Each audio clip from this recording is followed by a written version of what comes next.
put the hook bait in with the PVA bag. I'm putting some freebies around so that when the PVA bag lands in the water on the bottom, it will dissolve. Then you'll have the hook bait surrounded by the freebies, so it makes it more attractive.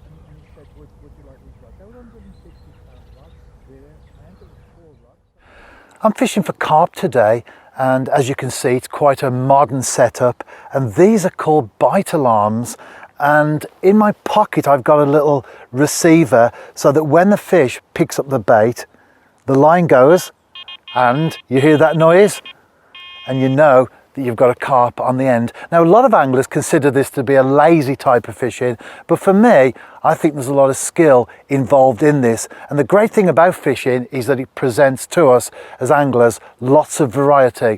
My first fish was caught in the 1960s when I was just a young boy, and it was a tiny little gudgeon.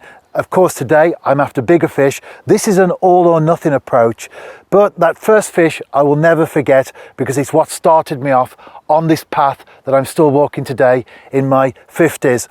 But of course, although I've been an angler all my life, I haven't been a Christian for that many years. In fact, 22 years of age when I first came to faith in Christ. And like many people, I believed in God. I believed that there was someone up there, but that God didn't really have an effect upon my life.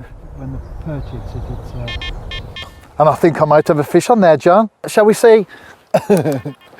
Yes. Fish on. Yeah. Very opportune.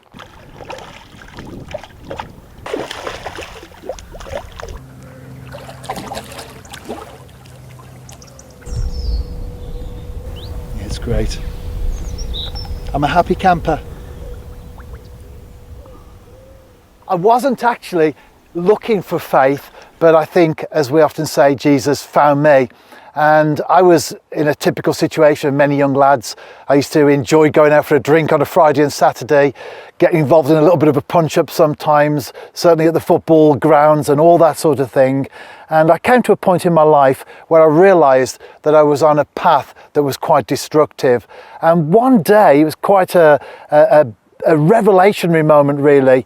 The penny dropped. I'd always believed in God, and I always believed that there was a Christ who died on the cross, but it was never personal for me. And what happened in that moment is that Jesus became very personal, and I knew that when he died on that cross 2,000 years ago, that he died for me. And the only way I can describe it is that the gloom lifted, the darkness lifted, and I had this insight into what the Christian faith is all about. 22 years of age, I'd lived on the one side of the fence, I've lived on this side, and for me, there is no comparison. And if anyone is watching this video, maybe you're an angler, and so that's what got you interested in taking a look at this particular clip, but you've never really considered God, or you believe there's someone up there, but you've never gone beyond that. I want to say that exploring faith, giving yourself to Christ, coming into that relationship with God will be the best thing that you can ever do. For me, I've got lots of stuff in my life that I enjoy. My fishing, certainly. 2014, I fished every single day of the year. It was on my bucket list. In fact, it was the one thing on my bucket list. And during the year, including Christmas Day, I managed to get out and do some fishing every single part of that year, every single day of that year. But fishing, football, family, all those things, they're all important. But the centre of my life, without doubt, as I'm often happy to say to folks in conversation, the centre of my life is that relationship with Jesus Christ.